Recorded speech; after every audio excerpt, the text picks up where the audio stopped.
No soy la piedra dura que con el cincel se labra.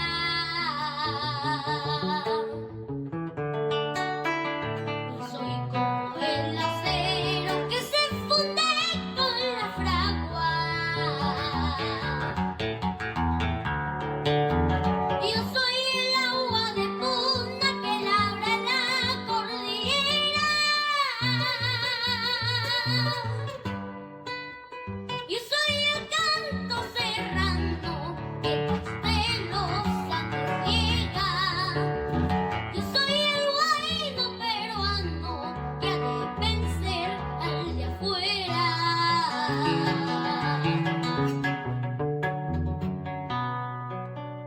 Yo soy el dulce brilloso al que la rienda lo amansa.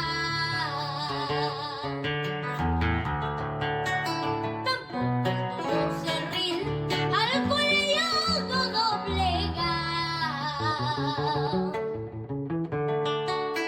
Y yo soy igual que el puma, dueño de monte y pradera.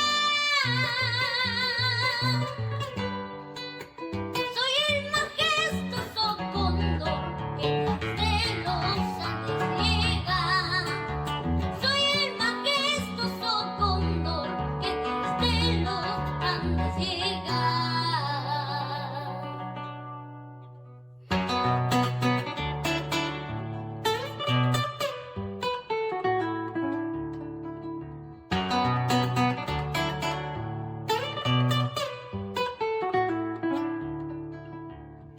No soy la ola del mar que en la orilla desfallece, ni seré planta silvestre